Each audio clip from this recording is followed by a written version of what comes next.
बिहार के लिए ये चुनावी साल है और बार बार सवाल उठता है कि क्या बिहार में उद्योग क्रांति आएगी, क्या बिहार को एक किसान प्रमुख राज्य से उद्योग की तरफ लेकर जाने की कोशिशें की जा रही है, क्या कुछ बिहार सरकार कर रही है। मेरे साथ इस वक्त मौजूद है खास बातचीत करने के लिए उद्योग विभाग के एसीएस मेहर कुमार सिंह। और शुरुआत करूंगी सर मैं उस सवाल से कि Bihar industrial investment promotional package 2025 ये जो सरकार ला रही है, क्या है ये? और मतलब आम लोगों को एक एक साधारण भाषा में अगर समझ सकूं तो इसको कैसे आप बताएंगे? ये एक अभूतपूर्व पैकेज है। ऑल ऑफ ए सडन अभी तक आप एक प्राइमरी इकोनॉमी में बिहार एग्रीकल्चरल इकोनॉमी में और सर्विस इकोनॉमी में कार्य रहा है। इससे इंडस्ट्रियल इकोनॉमी के लिए और मूव करने के लिए एक पैकेज ऑफ इंसेंटिव्स है जिसको लाया गया है, जिससे कि सारे इंडस्ट्री प्रोत्साहित हों, लोगों को मैन्युफैक्चरिंग में काम मिले, कुछ सर्विसेज भी हैं वो उसमें काम मिले, जिससे ज़्यादा से ज़्यादा लोगों को रोज़गार मिले, रोज़गार के कारण समृद्धि आए और बिहार अपने नए जो डेस्टिनेशन है, नया जो उसका जगह पर पहुंचना है उस पर पहुंच सके। इसके लिए एक पूरा औद्योगिक निवेश पैकेज लाया गया है। जैसे मेरे पास ए कंपनी है, ए नाम की कंपनी है, उसको मैं बाहर की हूँ और अगर मैं बिहार में इस कंपनी को स्टार्ट करना चाहती हूँ, मैं कोई लैंड सर्टेन एरिया में एक्वायर करना चाहती हूँ, लेट्स से कि मैं पटना में एक्वायर करना चाहती हूँ, मैं उस पर इंडस्ट्री खोलना चाहती हूँ, तो क्या सरकार मुझे हेल्प करेगी इसकी? देखिए, बहुत सारे इस पॉलिसी में बहुत सारे हेल्प दिए गए हैं। ये जो हमारे ऑनरेबल चीफ मिनिस्टर हैं उनकी 15 अगस्त की जो स्पीच थी, इसमें पैकेज की घोषणा की गई थी। आज कैबिनेट ने स्वीकृति दी है। सबसे पहले ऐसी पैकेज अभी कोई भी ऐसी पॉलिसी पैकेज देश भर में ऐसी कोई नहीं है, एब्सोल्युटली कोई नहीं है। उसके सबसे पहले लैंड जमीन जो है, आपने जमीन का प्रश्न उठाया, तो जो बड़े उद्योग हैं उनको जमीन मुफ्त में दी जा रही है, टोकन वैल्यू 1 रुपीज़।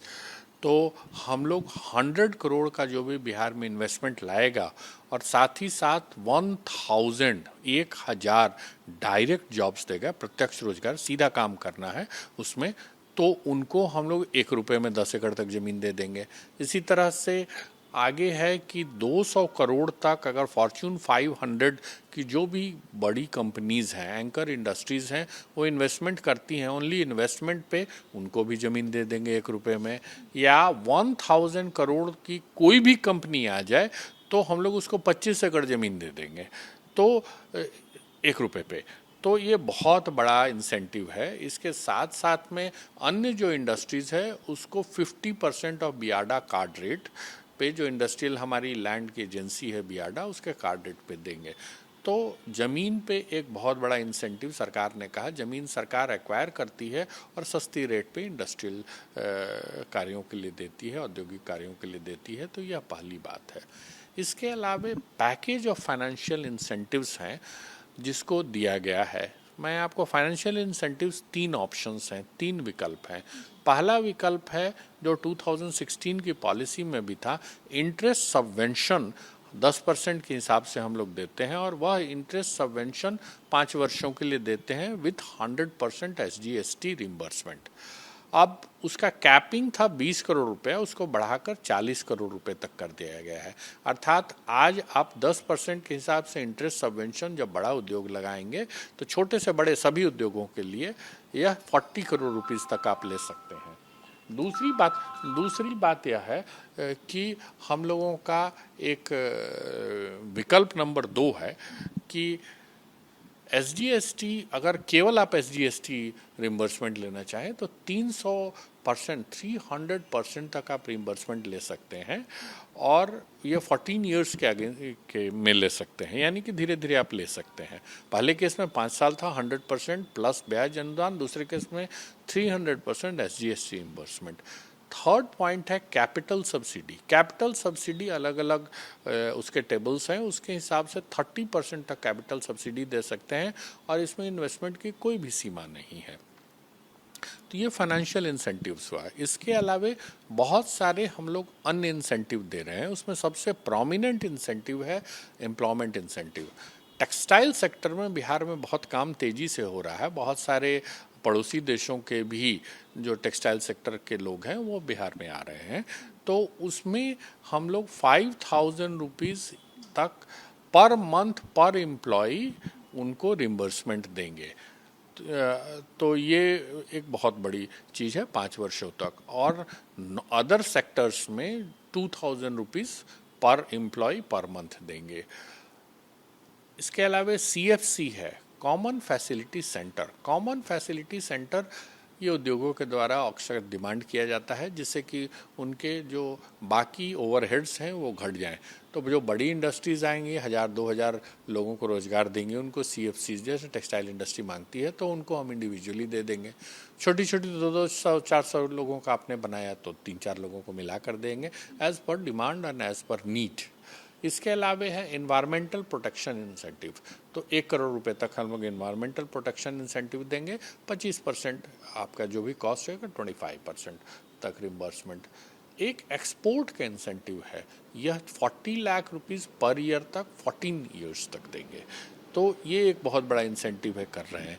इसके अलावा आपका एक एनवायरमेंटल प्रोटेक्शन का तो मैंने आपको बता ही दिया कि वो है। इसके अलावा स्किल डेवलपमेंट का इंसेंटिव है 20,000 रुपीज़ पर वर्कर, उनको ट्रेन करने के लिए हम लोग देंगे। और भी बहुत सारी चीज़ें हैं जैसे पेटेंट रजिस्ट्रेशन के लिए, क्वालिटी सर्टिफिकेशन के लिए, इस पर भी हम लोग मदद देते हैं। बेसिकली उद्योगों का ओवरहेड्स कम हो, इस्टेब्लिश करने में उनको सुविधा हो और उनको ज़मीन मिल जाए। ज़मीन में हम लोगों ने करीब 15-14,600 एकड़ का हम एक लैंड बैंक, नया लैंड बैंक बना रहे हैं पुराने बियाडा लैंड के अलावे।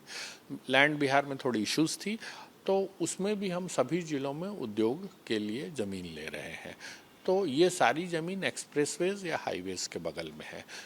तो एक बहुत अच्छा लैंड बैंक, बहुत अच्छा इंफ्रास्ट्रक्चर, पावर आज 10,000 मेगावाट स्टेट में है और काम चल रहा है। सड़कों की स्थिति बहुत अच्छी है, पानी हमारे यहाँ भरपूर है। तो सारी सुविधाएं, इंफ्रास्ट्रक्चर आपकी उपलब्ध है। लेबर पूरे देश में सबसे ज़्यादा, सबसे सस्ते रेट पर यहाँ पर उपलब्ध है। साथ ही साथ हम लोगों का कैपिटल इंसेंटिव दे रहे हैं। तो जो 3 फैक्टर्स ऑफ प्रोडक्शन है, तीनों के तीनों फैक्टर्स ऑफ प्रोडक्शन आपके समक्ष में है। और टेक्नोलॉजिकली जो नई चीज़ें हैं उनमें लाकर, जिन जिन क्षेत्रों में काम अभी तक नहीं हुआ था उसमें लाकर और तेज़ी से काम करने के लिए हम लोग कर रहे हैं, ताकि बिहार में एक उद्योगों का माहौल बने, उद्योगों के कारण रोजगार लगे, रोजगार के कारण लोगों में समृद्धि आए और बिहार आज तरक्की की ओर बढ़ सके। एक सवाल है बियाडा एमनेस्टी पॉलिसी को लेकर, जिसको लेकर नीतीश कुमार ने ट्वीट भी किया है सोशल मीडिया पे। क्या है ये एमनेस्टी पॉलिसी, इसके बारे में जानना चाहूँगे। एमनेस्टी पॉलिसी बियाडा की मेनली बहुत सारे पहले उद्योग सिक हो गए थे या कुछ लोगों ने लैंड को होल्ड भी कर लिया था, 2-4 केसेस ऐसे भी थे। तो वो लोगों ने अपना इंडस्ट्री नहीं लगाया तो इनका नियमानुसार सारा कैंसिल किया गया। कैंसिलेशन के पास के बाद लोग कोर्ट चले गए।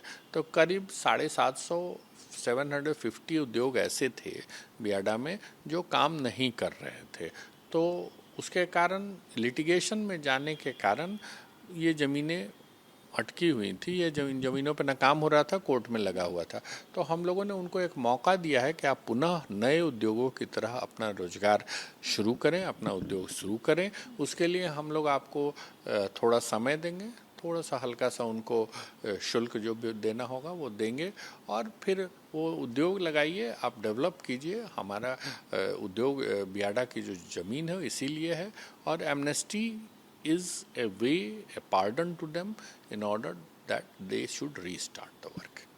मेरा एक सवाल है कि केंद्र सरकार से बिहार सरकार को क्या मदद मिल रही है इंडस्ट्रियल ग्रोथ के लिए, क्योंकि विशेष राज्य का दर्जा नहीं मिला, और ऐसे में किस तरीके की चुनौतियां हैं और क्या बीते कुछ दिनों में अगर किसी तरीके का कोई सहयोग मिला हो जिसके बारे में आप बताना चाहें।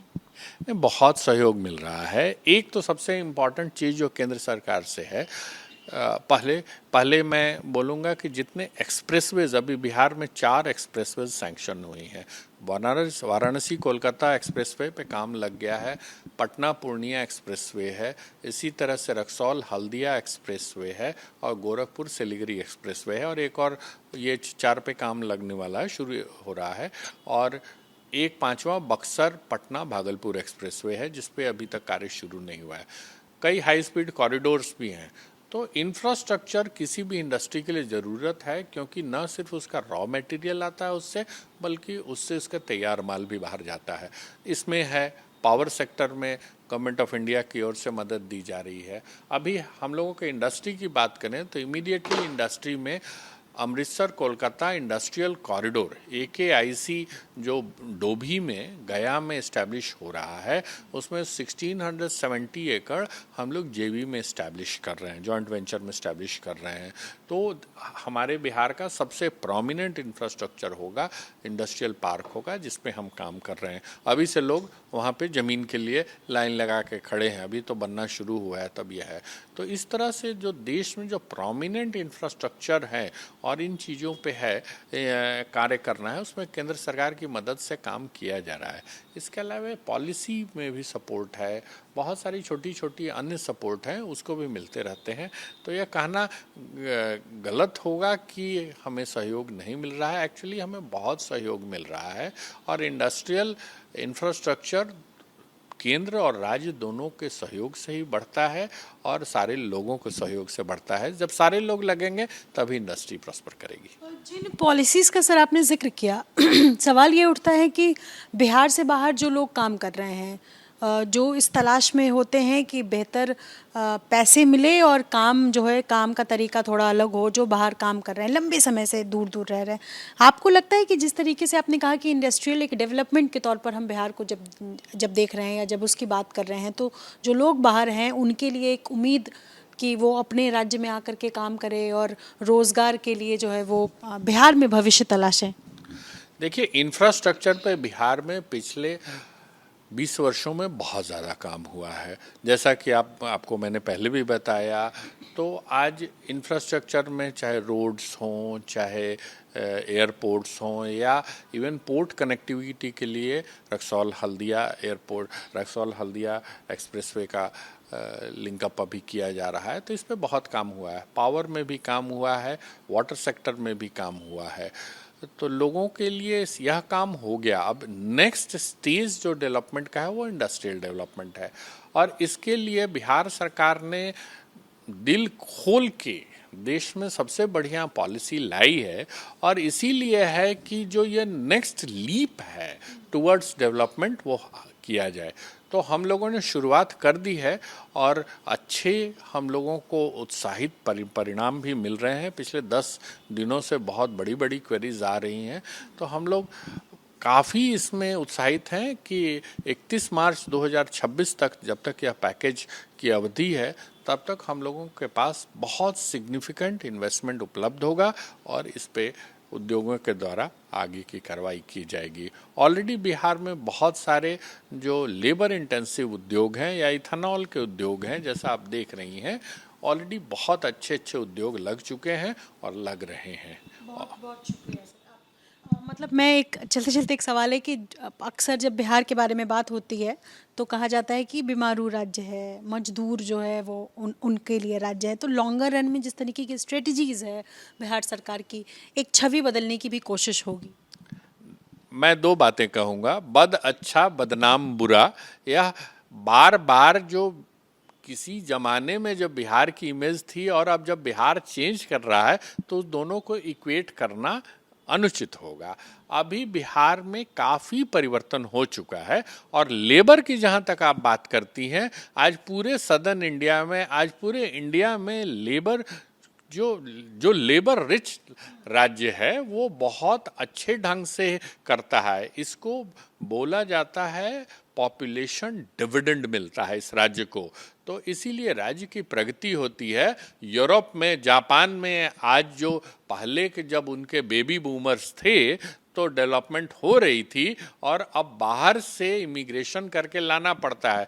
तो बिहार आज उस हैप्पी सिचुएशन में है कि हमारा लेबर डिविडेंड है, हमारे बच्चे स्किलफुल बन रहे हैं, हमारे बच्चे एडुकेटेड हैं, न सिर्फ बिहार राज्य में कंट्रीब्यूट कर रहे हैं बाकी बाहर में भी कंट्रीब्यूट कर रहे हैं।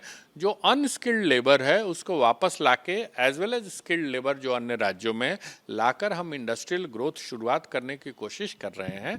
और इसमें आप सभी लोगों की जो मदद है और पॉजिटिव इमेज जो बिहार का है जिसको आप बार बार दिखाते रहती हैं, उसको करने से बहुत सहयोग होगा और बिहार देश की शान बनेगा। शुक्रिया हमसे बातचीत करने के लिए। अपने सहयोगी शैलेश सिंह के साथ निधि श्री, एबीपी न्यूज़ पटना।